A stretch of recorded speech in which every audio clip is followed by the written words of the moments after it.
Hi all, in this video I am starting week 7 Boolean expression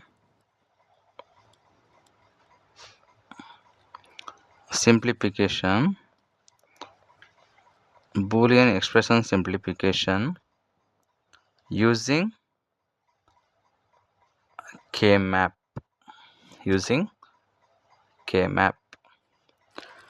theory. In this Boolean expression simplification using K-map we study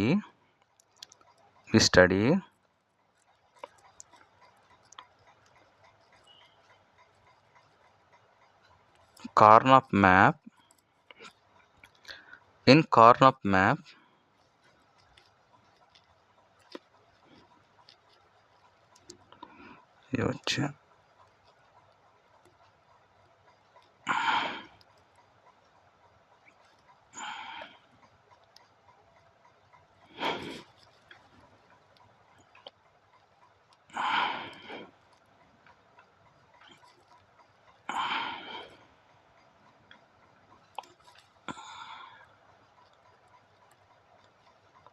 Karnaugh map.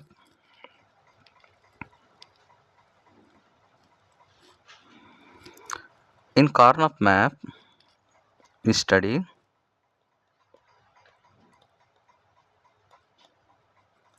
two variable K-map. Next, three variable K-map, four variable K-map. Next, Karnaugh map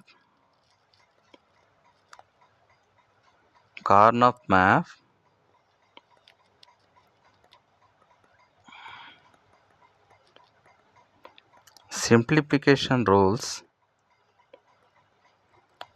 Next,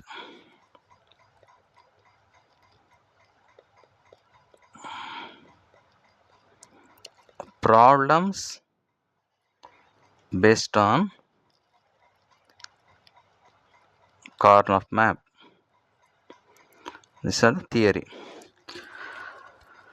Okay. Now let's learn who is Karnaugh. Okay. Why we have to use Karnaugh map? Two variable K-map, three variable K-map, four variable K-map. Okay.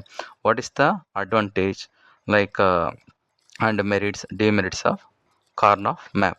Okay. Now, first let's study Karnaugh. Who is Karnaugh? Karnaugh ಅನ್ನೋರು ಯಾರು ಅಂತ ಈಗ explain ಮಾಡ್ತೀನಿ. ಇದನ್ನ detail ಆಗಿ ತಿಳ್ಕೊಳ್ಳಿ. Karnaugh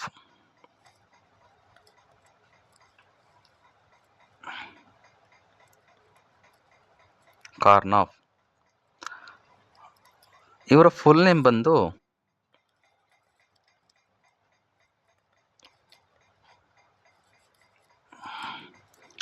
ಮಾರಿಸ್ Karnaugh. Karnaugh ಅಂದರೆ full name Morris Karnaugh was an American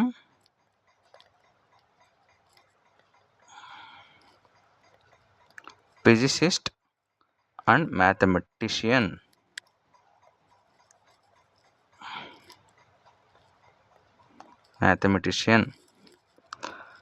okay, ಅವರು ಒಬ್ಬ ಫಿಸಿಸಿಸ್ಟ್ ಮತ್ತು ಮ್ಯಾಥಮೆಟಿಷಿಯನ್. ಕಾರ್ನಾಫ್ ಅನ್ನೋರು ಅಮೆರಿಕದವರು.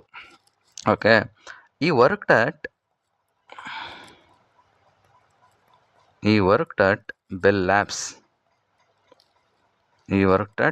AT&T ಅಂತ ಕಂಪ್ನಿ ಇದೆ, ಅಲ್ಲಿ worked at Bell Labs. Okay, next in 1953 1953 ಈ introduced.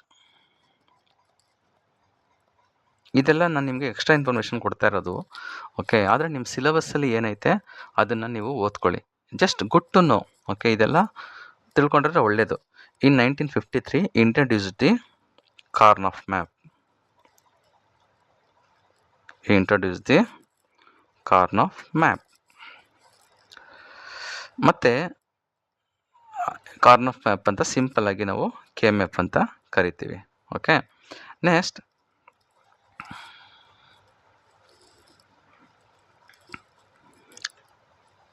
His work helped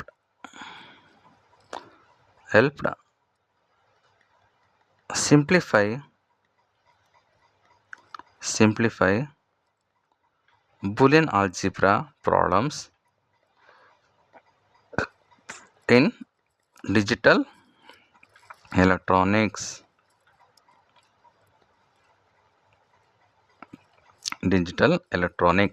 okay, next in simple words. ಈಗ ನಾವು ಟಾಪಿಕ್ಗೆ ಬರೋಣ, KMF ಅಂತ. Okay, Karnaugh map.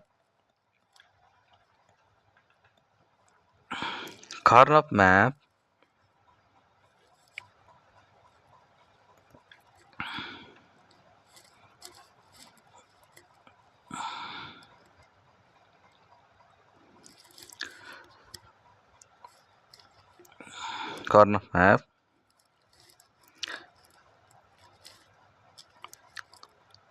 is for creating a visual method K-map that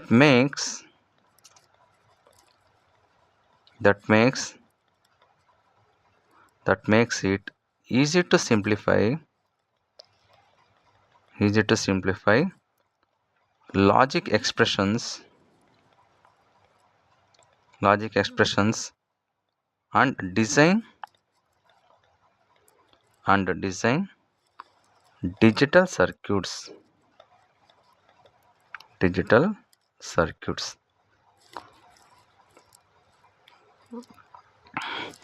okay, Karnaugh map ಏನಕ್ಕೆ use ಮಾಡ್ತೇವೆ? It use to simplify Boolean expressions easily. Simple ಆಗಿ ಇಷ್ಟೇ ಒಂದೇ ವರ್ಡಲ್ಲಿ ಹೇಳ್ಬೇಕಂತಂದರೆ, K map is a diagram used to simplify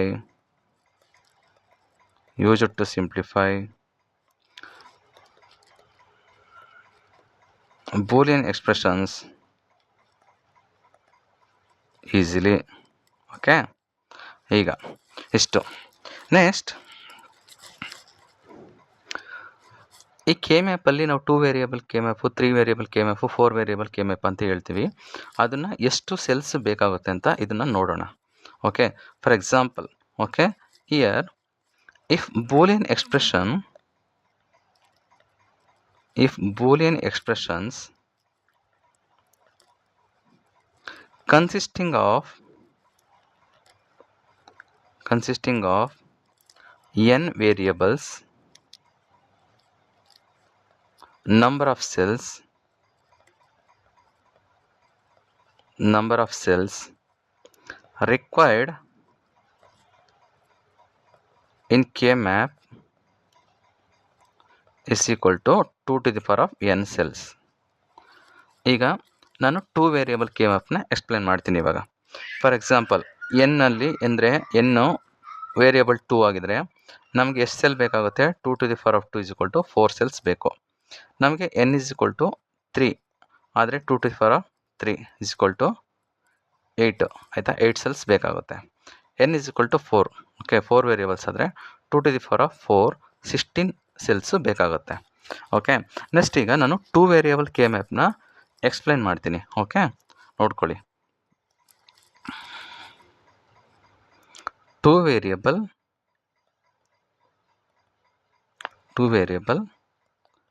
K map. ಇಲ್ಲಿ 2 variable K map ಅಂತಂದರೆ ಈಗ 2 to the power of 2. Okay, n is equal to 2 variable 2 ಇದೆ, ನಮಗೆ 4 ಸೆಲ್ಸ್ ಬೇಕು. ಅದಕ್ಕೆ ನಾವೇನು ಮಾಡ್ಕೋತೀನಿ ಇವಾಗ? ಈ ಥರ ಬರ್ಕೋತೀನಿ ಇವಾಗ.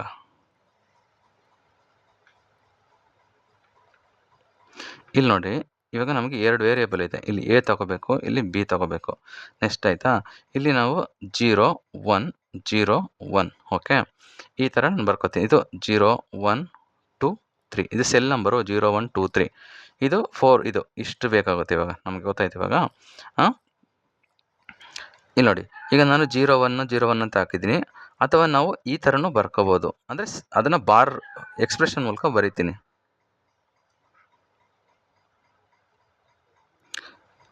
ಎ ಬಿ, ಇಲ್ಲಿ 0 ಇತ್ತಲ್ಲ, ಇದೇನಂತ ಕರಿತೀವಿ ನೋಡಿ, ಇಲ್ಲಿ ಬಿ ಬಾರು. ಇದು 1 ಇತ್ತಲ್ಲ, ಯಾಕಂದರೆ ಈ ಕಡೆ ಬಿಗಲ್ವ ಇದು. ನೆಕ್ಸ್ಟು ಇಲ್ಲಿ 0 ಅಂದರೆ ಇದು ಎ ಬಾರು, ಇದು A.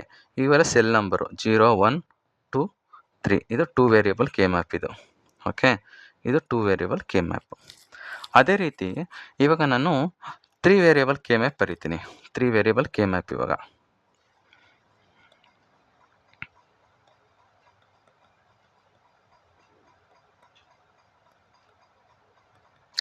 Three variable K map ಬರೀತೀನಿ. ಈಗ 3 ವೇರಿಯೇಬಲ್ ಕೆ ಮ್ಯಾಪ್ ಅಂದರೆ ಎಷ್ಟು ಬೇಕು ನಮಗೆ? 2 to the power of 3 ಅಲ್ವಾ? ವೇರಿಯೇಬಲ್ 3 ಇದೆ, 2 to the power 3 ಅಂದರೆ 8 ಬೇಕು. ಈಗ ನಮಗೆ 8 ಸೆಲ್ಸ್ ಬೇಕು. ಯಾವ ಥರ ಬರ್ಕೊಳ್ಳೋದು?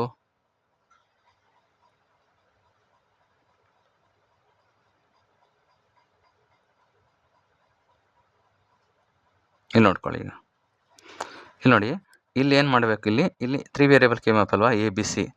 ಈ ಕಡೆ ಎ ತಗೋಬೇಕು, ಈ ಕಡೆ ಬಿ ಸಿ ತಗೋಬೇಕು. ಇಲ್ಲಿ ನೋಡಿ, ಈಗ ನಾವು ಇದರಲ್ಲಿ ಯಾವುದ್ರಲ್ಲಿ 0 0 0 1 ಓಕೆ. ಅಯ್ಯೋ ಬರಪ್ಪ ಸರಿಯಾಗಿ ಇದು, ಅಯ್ಯೋ ಕತೆ ಇದು.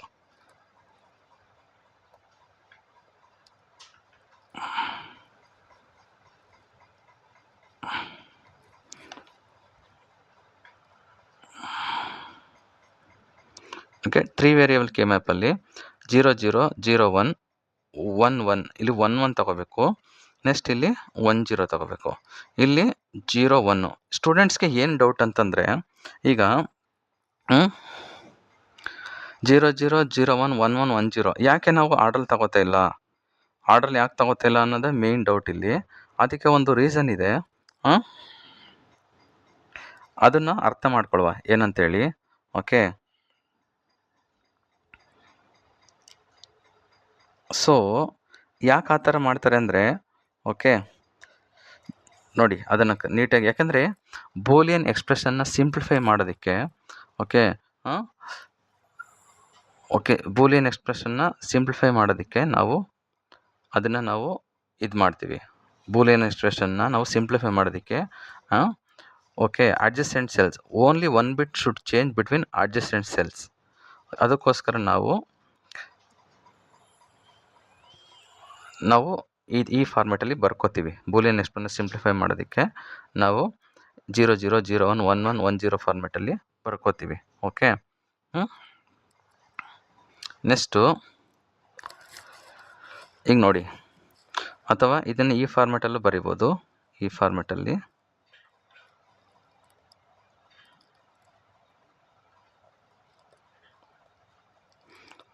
ಇದು ಎ, ಇಲ್ಲಿ ಬಿ ಸಿ. 0 0 ಅಂದರೆ A bar B bar, A bar B, A B A B. Next ಇಲ್ಲಿ A B bar. Okay, next ಇಲ್ಲಿ ಇದು ಎ ಬಾರ್ ಎ. ಇಲ್ಲಿ ನೋಡಿ, ಸೆಲ್ ನಂಬರ್ ಹಾಕ್ಬೇಕು ಇವಾಗ. ನೋಡಿ, ಸೆಲ್ ನಂಬರು 0 1 2 3 ಓಕೆ, 4 5 6 7 ಇವೆಲ್ಲ ಸೆಲ್ ನಂಬರು. 0 1 2 3 4 5 6 7 ಓಕೆ. ಇದು ಬಂದುಬಿಟ್ಟು 3 ವೇರಿಯೇಬಲ್ ಕೆ ಮ್ಯಾಪ್. ಇದು 3 ವೇರಿಯೇಬಲ್ ಕೆ ಮ್ಯಾಪ್ ಈ ಥರ. 1 ಸೆಕೆಂಡ್. ಈಗ ನೋಡಿ 0 0 0, ಈಗ ನೋಡಿ 0 0 0 1 1 1 1 0 ಇದೆ. ನಾವು ಯಾಕೆ ಈ ಥರ ಫಾರ್ಮ್ಯಾಟಲ್ಲಿ ಯೂಸ್ ಮಾಡ್ತೀವಿ ಅಂತಂದರೆ, we use 0 0 0 1 1 1 1 0 okay, because only 1 bit changes between adjacent cells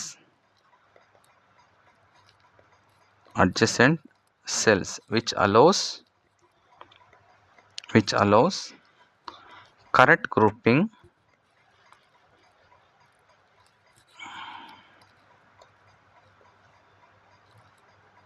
which allows correct grouping and simplification. Correct grouping and simplification. Okay, ಇಲ್ಲಿ ನಿಮಗೆ ಆ್ಯಕ್ಚುಲಿ ಎಕ್ಸಾಮಲ್ಲಿ ಇದನ್ನು ಯಾಕೆ ಹಂಗೆ ಮಾಡ್ತೀರ ಅಂತ ಕೇಳಲ್ಲ, ಬಟ್ ನಿಮಗೆ ಕೇಳೋದೇ ಪ್ರಾಬ್ಲಮ್ಸ್ನ ಸಾಲ್ವ್ ಮಾಡಿ ಅಂತ. ಓಕೆನಾ, ಇದನ್ನೆಲ್ಲ ನಾವು ಬೇಸಿಕ್ಸ್ನ ತಿಳ್ಕೊಬೇಕು. Next 4 variable K map. 4 variable K ಮ್ಯಾಪ್ಗೆ ಹೋಗೋಣ. ಓಕೆ, ಜಸ್ಟ್ ನಾನು ನಿಮಗೆ ಟೆಕ್ನಿಕಲಿ ಗೊತ್ತಾಗಲಿ ಅಂತ ಅಷ್ಟೇ ಹೇಳ್ತಾ ಇರೋದು. ಓಕೆ, ಅದಕ್ಕೋಸ್ಕರ, ಯಾಕಂದರೆ ಡೌಟ್ ಬಂದೇ ಬರುತ್ತೆ. ಈವನ್ ನಾನು ಸ್ಟೂಡೆಂಟ್ ಆಗಿದ್ದಾಗಲೂ ಅದು ಬಂದೇ ಇರುತ್ತೆ, ಆ್ಯಕ್ಚುಲಿ ಇವ್ರು ಆಟ ತಗೋತಾ ಇಲ್ಲ ಅಂತ.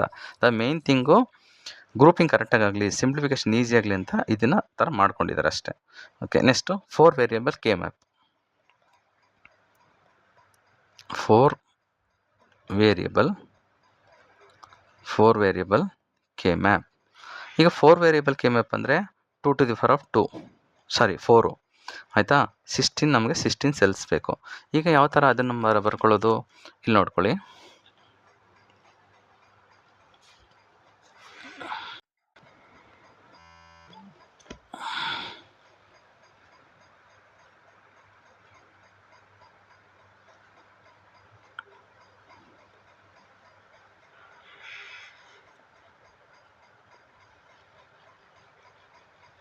ಓಕೆ, ಸಿ ಇದು ಎ ಬಿ, ಇಲ್ಲಿ ಸಿ ಡಿ, ಯಾಕಂದ್ರೆ 4 ವೇರಿಯಬಲ್ ಅಲ್ವಾ. ಇಲ್ಲಿ ನೋಡ್ಕೊಳ್ಳಿ, ಈಗ ನಾನು ಏನು ಬರ್ಕೋತೀನಿ, 0 0 0 1 1 1 1 0 ಆಯಿತಾ. ನೀವು ಇಲ್ಲಿ ನೆಕ್ಸ್ಟ್ ಬರ್ಕೊಳ್ಳಿ, ಅದೇ ಇದು ಸೇಮ್ ಥರ ಇಲ್ಲಿ C bar D bar, C bar D, C D, C D bar, ಅದೇ ಥರ ನಾವು ಬರ್ಕೋಬೇಕಷ್ಟೇ, ಇನ್ನೇನಿಲ್ಲ. ಇಲ್ಲಿ ನೆಕ್ಸ್ಟ್ ಇಲ್ಲಿ 0 0 0 1 1 1 1 0 ಸೆಲ್ ನಂಬರ್ ನೋಡ್ಕೊಳ್ಳಿ, 0 1 2 3 4 5 6 7 ನೆಕ್ಸ್ಟು ಆಯಿತಾ. ನೆಕ್ಸ್ಟ್ ಇಲ್ಲಿ ಬರಬೇಕು 6 ಆಯಿತಾ. ನೆಕ್ಸ್ಟು 7 ಆಯ್ತು, ಇಲ್ಲಿ ಬರಬೇಕು 8 9 10 11 ನೆಕ್ಸ್ಟ್ ಇಲ್ಲಿ 12 13 14 ಇಲ್ಲಿ 15 ಬರ್ಕೋಬೇಕು. ಓಕೆ, ನೀವು ಆಮೇಲೆ ಡೈರೆಕ್ಟಾಗಿ ಹಾಕ್ಬಿಟ್ಟಿರ. ಈ ರೂಲ್ಸ್ಗಳೆಲ್ಲ ನಿಮಗೆ ಗೊತ್ತಿರಬೇಕು. ಓಕೆನಾ. ಇದು ನೆಕ್ಸ್ಟ್ ನೀವು ಇದನ್ನು ವೇರಿಯಬಲ್ಸಲ್ಲಿ ಬರ್ಕೋತೀರ ಅಂತಂದರೆ ಈ ಥರ ಸೇಮ್ ಬರ್ಕೊಳ್ಳಿ ಅಷ್ಟೇ ವೇರಿಯಬಲ್ಸಲ್ಲಿ.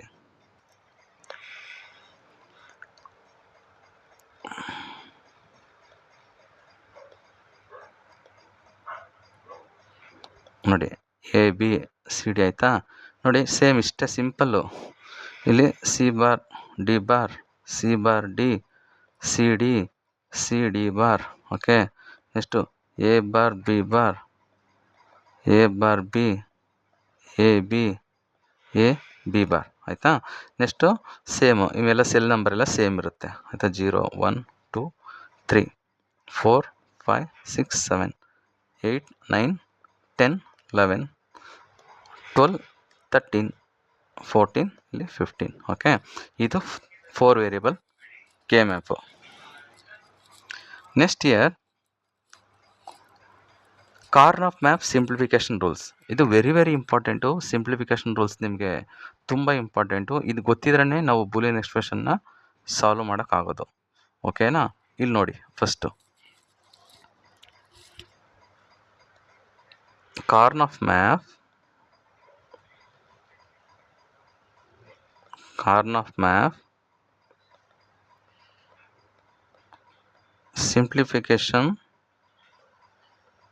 simplification rules. First one, okay, we draw a K map.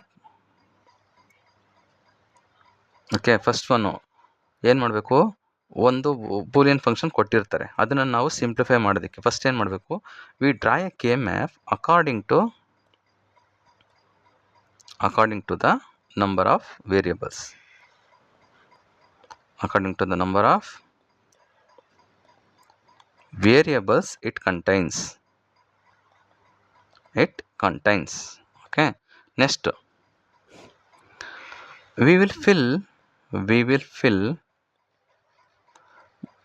the K map with zeros and ones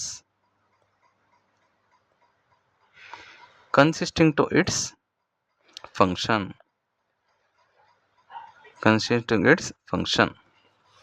Okay. Next,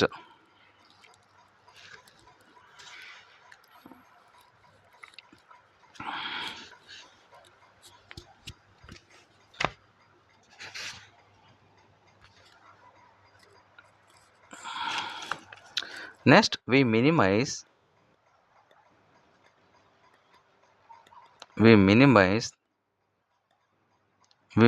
the function in accordance with the following rules.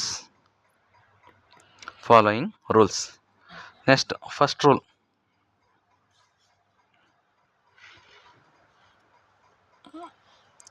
ನೋಡಿ ಇಲ್ಲಿ ಫಸ್ಟ್ ರೂಲ್. ನಾನೀಗ ಇದನ್ನೆಲ್ಲ ಅರೇಂಜ್ ಮಾಡ್ತೀನಿ. First rule ನೋಡಿ ತಗೊಳ್ಳುವ ಇಲ್ಲಿ.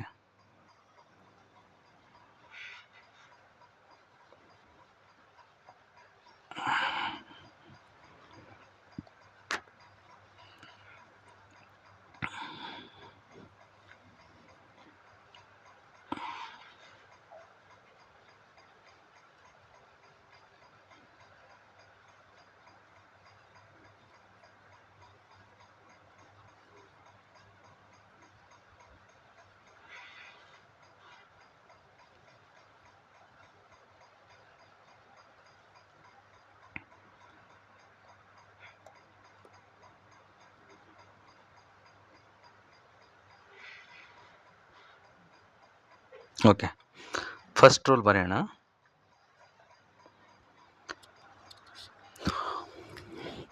We can either group zeros with zeros or ones with 1, but we cannot group zeros and ones together. X representing don't care can be grouped with zeros as well as ones. Write the expression term with common variable. There is no need of separately grouping X, that is they can be ignored if all zeros and ones already grouped. Okay, first one rule number one ಅಂತ ಬರ್ಕೋತೀನಿ. Rule number 1 ಬರೀತೀನಿ. ಈಗ we can either group zeros with zeros or ones with 1. ಅಂದರೆ ನಾವು ಒನ್ನನ್ನೇ group ಮಾಡೋದು, ಆಯಿತಾ? ಅದನ್ನು ಹೇಗೆ ಅಂತ ಹೇಳ್ತೀನಿ. But we cannot group zeros and ones together.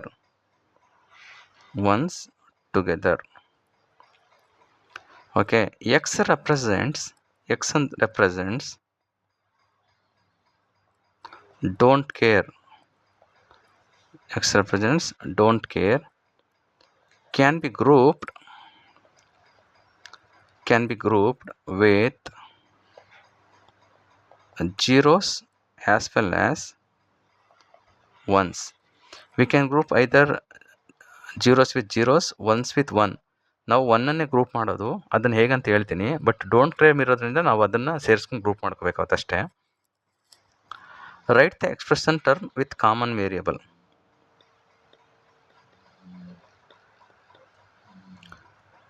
Write the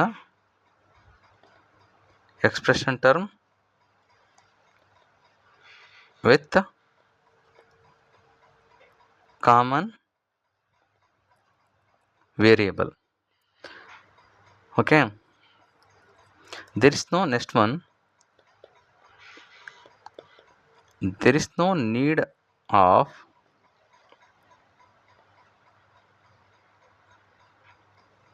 separating grouping X. They can be ignored if all zeros and ones are already grouped. Next one, ಇಲ್ಲಿ simple ಆಗಿ ಹೇಳ್ಬೇಕಂದ್ರೆ ಎಲ್ಲೆಲ್ಲಿ ಒನ್ಸ್ ಇರುತ್ತೆ ಅದನ್ನು ನಾವು ಯಾವ ಥರ ನಾವು ಗ್ರೂಪ್ ಮಾಡೋದಂತ ಹೇಳ್ತೀನಿ ನೆಕ್ಸ್ಟ್ ರೂಲ್ಸ್ಗಳಲ್ಲಿ. ರೂಲ್ಗಳು ಫಸ್ಟ್ನ ತಿಳ್ಕೊಳ್ಳಿ, ಆಯಿತಾ? Next second. ಓಕೆ,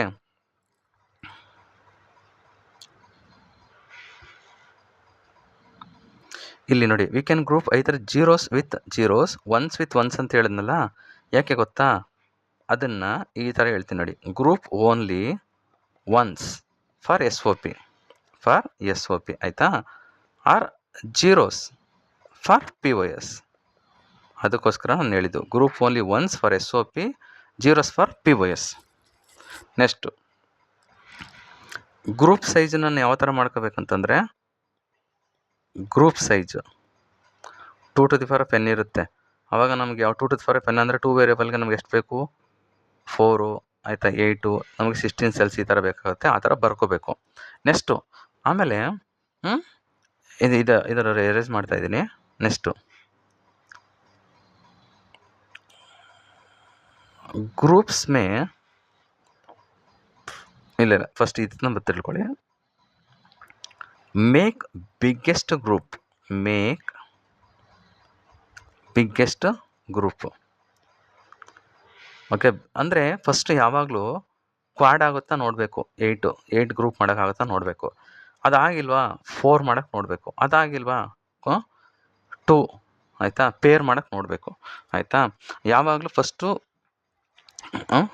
ನೋಡಿ ಆಕ್ಟೇಟ್ ಆಗುತ್ತಾ ನೋಡಿ, ಆಮೇಲೆ ಕ್ವಾಡ್ ಆಗುತ್ತಾ ನೋಡಬೇಕು. ಅದು ಆಗಿಲ್ಲ ಅಂದರೆ ಪೇರ್ ಮಾಡೋಕ್ಕೆ ನೋಡಬೇಕು. ಆಯಿತಾ? ಸೊ ಆ ಥರ ಮಾಡೋದಕ್ಕೆ ನೋಡಬೇಕು. ಇವಾಗ ನೆಕ್ಸ್ಟು ಈ ಥರ. ನೆಕ್ಸ್ಟು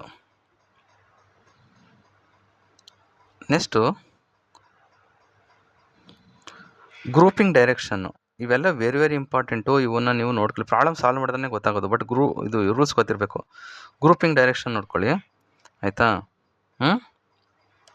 ಯಾವ ಥರ ಮಾಡ್ಬೋದು? Only horizontal or vertical, no diagonal.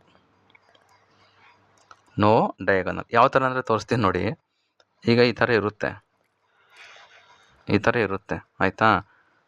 ಇಲ್ಲಿ ಒಂದಿರುತ್ತೆ, ಒಂದೊಂದಿರುತ್ತೆ. ಈ ಥರ ಮಾಡಬಾರ್ದು. ಹಿಂಗೆ ತಪ್ಪು, ಇದು ರಾಂಗ್ ಇದು. ಓಕೆನಾ? ಈಗ ಈ ಥರ ಇರುತ್ತೆ, 1 ಈ ಥರ ಮಾಡ್ಕೋಬೋದು. ಇದು ರಾಂಗ್ ಮಾಡೋಂಗಿಲ್ಲ. ಫಾರ್ ಎಕ್ಸಾಂಪಲ್ ಈಗ ನೋಡಿ, ಆರಿಜೆಂಟಲ್ ಇದು 1 ಇರುತ್ತೆ. ಈ ಥರ ಪೇರ್ ಮಾಡ್ಕೋಬೋದು, ಅಥವಾ ಹಿಂಗೂ ಮಾಡ್ಕೋಬೋದು. ಸರಿನಾ? ಓನ್ಲಿ ಆರಿಜೆಂಟಲ್ ನೋಡಿ, ಇದು ಆರಿಜೆಂಟಲ್ ಅಲ್ವಾ ಇದು, ಅಥವಾ ವರ್ಟಿಕಲ್ಲು. ಡಯಾಗನಲ್ ಮಾಡಬಾರ್ದು, ಅದು ತಪ್ಪು ಅಂತ ಹೇಳ್ತಾನೆ. ಆಯಿತಾ? Overlapping allowed. ಆಯಿತಾ? ನೆಕ್ಸ್ಟು ಇಲ್ಲಿ ಓವರ್ಲ್ಯಾಪಿಂಗ್ ನೋಡು, ಇದಾಯ್ತಲ್ವ, ಇದು ಇಲ್ಲಿಗೂ ಬಂದೈತಿ, 1 ಇಲ್ಲಿಗೂ ಸೇರೈತೆ. ಅದನ್ನು ಇಲ್ಲಿ ಓವರ್ಲ್ಯಾಪಿಂಗ್ ಅಲೌಡ್. ನೆಕ್ಸ್ಟ್ ನಾನು ಪಾಯಿಂಟ್ ಅಂತ ಬರೀತಲ್ಲ, ಬಟ್ ಇವೆಲ್ಲ ನಾನು ಹೇಳ್ತಿರೋದು ಓವರ್ಲ್ಯಾಪಿಂಗ್ ಅಲೌಡ್ ರೂಲ್ಸ್ಗಳು. ಅಂಡರ್ಲೈನ್ ಮಾಡ್ತೀನಿ ನಾನು. Overlapping allowed. Okay, overlapping allowed. ಆಯಿತಾ? ಫಸ್ಟಿಂದ ಎಕ್ಸ್ಪ್ಲೇನ್ ಮಾಡ್ತೀನಿ ನೋಡಿ. ಈಗ ಫಸ್ಟು ನಾವು group only ones for S O P or zeros for P O S. Group size 2n ಅಂತ ಇದ್ದರೆ 1 ವೇರಿಯಬಲ್ 2 ಆಗುತ್ತೆ. 2 ವೇರಿಯಬಲ್ ಇದ್ದರೆ 4 ಆಗುತ್ತೆ. 4 ಸೆಲ್ ಬೇಕಾಗುತ್ತೆ. 3 ವೇರಿಯಬಲ್ ಇದ್ದರೆ 8 ಬೇಕಾಗುತ್ತೆ. 4 ವೇರಿಯಬಲ್ ಇದ್ದರೆ ನಮಗೆ 8, 16 ಆ ಥರ ನಾವು ಬರ್ಕೋಬೇಕು. ಅದು ಇದನ್ನು ಸೆಲ್ ಯಾವ ಥರ. ನೆಕ್ಸ್ಟ್ ಯಾವಾಗಲೂ ನಾವು make biggest groups. First octet ಆಗುತ್ತಾ ನೋಡಬೇಕು. ಆಕ್ಟೇಟ್ ಆಗಿಲ್ವಾ, ನೆಕ್ಸ್ಟು ಕ್ವಾಡಿಗೆ ಬರಬೇಕು. ಕ್ವಾಡ್ ಆಗಿಲ್ವಾ, ಮತ್ತೆ ಕ್ವಾಡ್ ಆಗಿಲ್ಲ ಅಂತಂದರೆ ಏನು ಮಾಡಬೇಕು ನಾವು? ಕ್ವಾಡ್ ಆಗಿಲ್ಲ ಅಂದರೆ ಇದಕ್ಕೆ ಮಾಡಬೇಕು. ನೋಡುವೆ ಅದಕ್ಕೆ ಪೇರು ಆಗುತ್ತಾ ನೋಡಬೇಕು. ಆಯಿತಾ? ಮತ್ತು ಆರಿಜೆಂಟಲಿಗೆ ವರ್ಟಿಕಲಾಗಿ ಗ್ರೂಪ್ ಮಾಡ್ಬೋದು, ಡಯಾಗನಲಾಗಿ ಹಿಂಗೆ ಮಾಡಬಾರ್ದು. ಇದು ತಪ್ಪು, ಇದು ಸರಿ. ಆಯಿತಾ? Next overlapping allowed. ಇಲ್ಲಿ ನೋಡಿ, ಓವರ್ಲ್ಯಾಪ್ ಆಯ್ತಲ್ವ, ಇದು ಓವರ್ಲ್ಯಾಪಿಂಗ್ ಅಲೌಡು. ಇದೆಲ್ಲ ಬಂದು ರೂಲ್ಸ್ಗಳು. ಆಯಿತಾ? Main reduce variables and simplify the expression. ಆಯಿತಾ? 1 ವರ್ಡಲ್ಲಿ ಹೇಳ್ಬೇಕಂತಂದರೆ K map helps to simplify Boolean expressions by grouping adjacent cells. Okay, ಇಷ್ಟು ರೂಲ್ಸ್ಗಳನ್ನ ತಿಳ್ಕೊಂಡಿರೋಣ. ಆಯಿತಾ? ತಿಳ್ಕೊಂಡಿರ್ರಿ. ನೆಕ್ಸ್ಟು ನಾವು 2 variable K map, 3 variable K map, ಆಯಿತಾ. Next 4 variable K map. ಈ ಥರ ನಾವು ಪ್ರಾಬ್ಲಮ್ನ ಸಾಲ್ವ್ ಮಾಡೋಣ. ಓಕೆನಾ. Don't care. ನಿಮ್ಮ ಸಿಲೆಬಸ್ಸಲ್ಲಿ ಇರುವಂಥದ್ದು ಇಷ್ಟೇ. 2 variable K map, 3 variable K map, 4 variable K map, ಮತ್ತು ಸಿಂಪ್ಲಿಫಿಕೇಷನ್ ರೂಲ್ಸ್ಗಳು, ಮತ್ತು ಪ್ರಾಬ್ಲಮ್ಸು. ಇಷ್ಟು ಸಾಲ್ವ್ ಮಾಡಿದ್ರೆ Boolean expression simplification using K map ಮುಗೀತದೆ. ನೆಕ್ಸ್ಟ್ ಕ್ಲಾಸಿಂದ ನಾವು ಪ್ರಾಬ್ಲಮ್ನ ಸಾಲ್ವ್ ಮಾಡೋಣ. ಅದಕ್ಕೂ ಮುಂಚೆ ಈ ವಿಡಿಯೋನ ಮತ್ತೊಂದು ಸರಿ ನೋಡ್ಕೊಂಡು ಬನ್ನಿ. ಗ್ರೂಪ್ಗಳನ್ನ ತಿಳ್ಕೊಂಡು, ರೂಲ್ಸ್ಗಳನ್ನ ತಿಳ್ಕೊಂಡು ಬನ್ನಿ. ಆಯಿತಾ. ಏನು ಎಕ್ಸ್ಪ್ಲೇನ್ ಮಾಡಿದ್ದೀನಿ ಪಕ್ಕ ಕೆ ಮ್ಯಾಪ್ ನಾನು ಈಸಿಯಾಗಿ ಹೇಳ್ಕೊಡ್ತೀನಿ. ಆಯಿತಾ. Thank you so much for your time. Let's meet in the next video. Thank you. Bye.